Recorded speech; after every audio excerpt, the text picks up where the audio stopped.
Very good morning, all the students. Students, in our previous class, we have learnt about plastic, its properties, its characteristics, and its types. हमने पढ़ा था कि plastic के क्या uses हैं और किस लिए प्लास्टिक इतना पॉपुलर है. Today we are going to learn about plastic and the environment. Plastic का एनवायरनमेंट पे क्या इफ़ेक्ट होता है, क्या साइड इफ़ेक्ट्स होते हैं. उससे पहले we will learn about biodegradable and non-biodegradable substances. A material is termed as biodegradable if it is decomposed over a period of time by the action of air, water and microorganisms such as bacteria. Biodegradable substances वो होते हैं जो एक time के बाद decompose हो जाते हैं by the action of air, water and microorganism जैसे कि bacteria. And non biodegradable materials are those which can not be easily decompose by natural process, जो नेचुरल प्रोसेस से अपने आप इजीली डिकम्पोज नहीं होते, वो नॉन बायोडिग्रेडेबल सब्सटेंस होते हैं. जैसे कि peels of vegetable and fruits, leftover food stuff etc. these are biodegradable. एक टाइम के बाद ये अपने आप डिकम्पोज हो जाते हैं. Paper is also a biodegradable substance. Cotton cloth, wood, the woolen cloths, all these are biodegradable substance. On the other hand, tin, aluminium and other metal cans, plastic bags, these are non biodegradable. अपने आप ये decompose नहीं होते. More than 100 years लगते हैं इनको decompose होने के लिए. इसीलिए कहा जाता है कि प्लास्टिक हमारे एनवायरनमेंट के लिए बहुत ज़्यादा नुकसान देता है, क्योंकि ये डिकम्पोज नहीं होता और 100 of years लगते हैं इसको डिकम्पोज होने में. और तब तक क्या करता है, ये सोयल को हमारी नुकसान पहुंचाता है.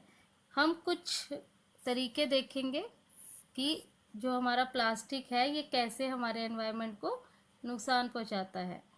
सबसे पहले, most of the plastic waste ends up floating in the nearby water bodies and become a home for many disease causing germs. बहुत सारा प्लास्टिक ऐसा है, हमने देखा होगा, जो हमारी वाटर बॉडीज होती है, पॉन्ड है, लेक है, उनके ऊपर फ्लोट करता रहता है, तैरता रहता है, जिसकी वजह से बहुत सारे डिजीज कॉजेज जर्म्स के लिए ये घर बन जाता है और हमारे लिए और हमारे एनवायरनमेंट के लिए बहुत ज़्यादा नुकसान पहुंचाते हैं. दूसरा है, burning plastic waste is not a good option because it does not get completely burned. Plastic को जलाना भी एक गुड ऑप्शन नहीं है, क्योंकि प्लास्टिक कम्प्लीटली बर्न नहीं होता. हमने देखा है जब हम प्लास्टिक को बर्न करते हैं तो वो लास्ट में ऐसे टार की तरह रह जाता है, कम्प्लीटली बर्न नहीं होता. और जब हम इसको जलाते हैं, it also releases many toxic gases and pollutes the environment and cause health hazard. जब हम इसको जलाते हैं, एक तो कम्प्लीटली बर्न नहीं होता, दूसरा जब इसे बर्न करते हैं तो बहुत ज़्यादा गैसेस, टॉक्सिक गैसेस रिलीज करता है, जो एनवायरनमेंट के लिए भी और हमारे लिए भी, हमारी सेहत के लिए भी बहुत ज़्यादा नुकसान पहुंचाते हैं. नेक्स्ट है, if plastic waste is buried in the soil, it remains there for a long time and does not allow rainwater to seep through the ground. अब ये तो था कि अब पानी में भी नहीं फेंक सकते उसको. दूसरा ऑप्शन था कि हम उसको जला भी नहीं सकते. थर्ड है कि हम उसको इवन ज़मीन में भी बरीड नहीं, ज़मीन में भी नहीं गाड़ सकते हैं. क्यों? क्योंकि ये डिकम्पोज तो होता नहीं है, बहुत ज़्यादा टाइम लेता है.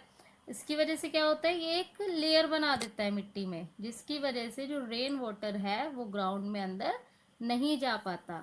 और ऑल्सो जो सोयल है उसको प्रॉपर वाटर और न्यूट्रिएंट्स वगैरह नहीं मिलते, तो वो सोयल भी ख़राब हो जाती है. अगर वो क्रॉप लैंड है तो वो अनफर्टाइल हो जाएगी, उस पर क्रॉप अच्छे से नहीं उग पाएगी. उसके बाद अब हमने ये सब पढ़ा कि हम ना तो प्लास्टिक को पानी में डाल सकते हैं, ना हम उसको जला सकते हैं, इवन हम उसको सोयल में भी नहीं डाल सकते हैं. तो हम क्या ऐसा कर सकते हैं कि हमारा जो प्लास्टिक का यूज़ है वो कम से कम हो, कम से कम यूज़ हम प्लास्टिक का करें। उसके लिए हम प्लास्टिक वेस्ट को रिड्यूस कर सकते हैं, यानी कि हम दूसरे ऑप्शन देख सकते हैं। कुछ चीज़ें ऐसी होती हैं जो अदर मेटल्स या वुड में भी हमें मिलती हैं, प्लास्टिक में भी, बट हम प्लास्टिक चूज़ करते हैं। उसकी जगह हम दूसरे ऑप्शंस देख सकते हैं। और रिसाइकल भी कर सकते हैं। रिसाइकल क्या होता है हमें पता है। जो प्लास्टिक हमारा वेस्ट हो गया है, हमारा वेस्ट प्लास्टिक, हम उसको इकट्ठा कर सकते हैं। इकट्ठा करने के बाद हम उसको दोबारा से फैक्ट्रीज में मशीन्स के थ्रू मेल्ट करके और दोबारा से नए प्लास्टिक बना सकते हैं।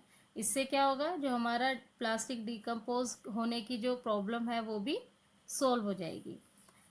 और एक और है कि हम plastic bags can be replace by cotton और जूट बैग, जो आजकल हम कर रहे हैं। हम क्या कर रहे हैं, प्लास्टिक बैग की जगह कॉटन और जूट बैग ज़्यादा यूज़ कर रहे हैं। एक तो क्या है, ये बायोडिग्रेडेबल होते हैं, दूसरा रीयूजेबल होते हैं। हम इनको बारी बारी यूज़ कर सकते हैं, जिसकी वजह से प्लास्टिक बैग कम हो जाएंगे और एनवायरनमेंट में ज़्यादा पोल्यूशन नहीं होगा।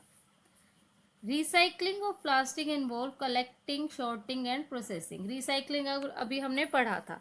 रिसाइकलिंग प्रोसेस एक्चुअली होता क्या है, उसमें हम क्या करते हैं, हम जो प्लास्टिक वेस्ट है उसको कलेक्ट करते हैं, फिर उसमें से उसको शॉर्ट करते हैं, मतलब छांटते हैं। छांटने के बाद उसे प्रोसेसिंग के लिए आगे भेज दिया जाता है। और ये कौन करता है, इसमें कौन हेल्प करता है, म्युनिसिपल कॉरपोरेशन। हमने देखा होगा आजकल जितने भी पब्लिक प्लेस है जहाँ पे कूड़े वो बीन्स रखे होते हैं, डस्ट बीन्स कहते हैं हम उन्हें, वहाँ पर दो तरह के बीन्स होते हैं, ग्रीन और ब्लू। ग्रीन किस लिए होता है, बायोडिग्रेडेबल वेस्ट डालने के लिए, और ब्लू बीन कौन सा होता है, नॉन बायोडिग्रेडेबल वेस्ट के लिए। जिससे क्या होता है कि हमें पता होता है कि ये बायोडिग्रेडेबल वेस्ट है तो उसको उसी तरह से ट्रीट किया जाएगा फर्दर, और जो नॉन बायोडिग्रेडेबल वेस्ट है उसको आगे रिसाइकलिंग के लिए या उसमें से छाटा जाएगा और उसको फर्दर वैसे ही ट्रीट किया जाएगा। और ये सिर्फ गवर्नमेंट की ड्यूटी ही नहीं है, ये एवरी रिस्पॉन्सिबल सिटीजन, हम सब की ड्यूटी है कि हम अपने एनवायरनमेंट को प्लास्टिक से बचाएं, ताकि हमारा एनवायरनमेंट एकदम क्लीन और पोल्यूशन फ्री रहे। इसके लिए हमारे पास कुछ और चीज़ें हैं, जैसे कि 5R प्रिंसिपल एक होता है। 5R प्रिंसिपल में क्या होता है, reduce, reuse, recycle, recover and refuse. इसमें क्या होता है, सबसे पहले रिड्यूस है। रिड्यूस अभी हमने पढ़ा था कि हम कम से कम प्लास्टिक का यूज़ करें। कम से कम प्लास्टिक यूज़ करेंगे तो उसको डिस्पोज करने की प्रॉब्लम भी कम हो जाएगी। उसके बाद है रीयूज़। रीयूज़ में हम क्या कर सकते हैं, जैसे कि प्लास्टिक की बोटल्स है, हमने पहले ही पढ़ा था, प्लास्टिक की बोटल्स है या बॉक्सेस हैं, उसको हम दोबारा किसी और चीज़ के लिए और सामान रखने के लिए भी यूज़ कर सकते हैं। रिसाइकल, रिसाइकल हमने अभी पढ़ा था, हम शॉर्टिंग करेंगे चीज़ों की और फिर उसको फैक्ट्रीज में या आगे मशीन्स के थ्रू दोबारा से नया प्लास्टिक बनाने में यूज़ कर सकते हैं। उसके बाद है रिकवर। रिकवर क्या होता है, to convert waste into resources, for example electricity, heat, fuel etcetera. कुछ प्लास्टिक ऐसा होता है जिसे हम रिसाइकल भी नहीं कर सकते। रिसाइकल होता है कि हम उसको सेकेंड लाइफ दे रहे हैं, दूसरा चांस दे रहे हैं। लेकिन कुछ प्लास्टिक ऐसे होते हैं जो बिल्कुल वेस्ट होते हैं, जैसे कि टेलीविज़न हो गया, मोबाइल हो गया, हम उनको रिसाइकल नहीं कर सकते, तो उनको हम कुछ और यूज़फुल रिसोर्स बनाने के काम में ला सकते हैं। उसके बाद है रिफ्यूज़। रिफ्यूज़ क्या होता है, टेक योर ओन पेपर और cloth bag, not use necessarily. मतलब कि हम जहाँ पर हमें प्लास्टिक को हम अवॉइड कर सकते हैं, जहाँ पे उसका ज़्यादा यूज़ नहीं है, उधर हम अपने खुद के पेपर बैग, क्लॉथ बैग लेकर जा सकते हैं। उससे भी क्या होगा, प्लास्टिक का कम से कम यूज़ होगा। तो हमें ये सारे जो 5R प्रिंसिपल है ये हमें याद रखना है और हमें कोशिश करनी है कि प्लास्टिक का कम से कम यूज़ हो, ताकि हमारी जो अर्थ है, हमारा एनवायरनमेंट है, वो सेफ रहे। Students, now our chapter 3 has been completed. Revise and read the complete chapter and also learn it. Till then, stay home, stay safe.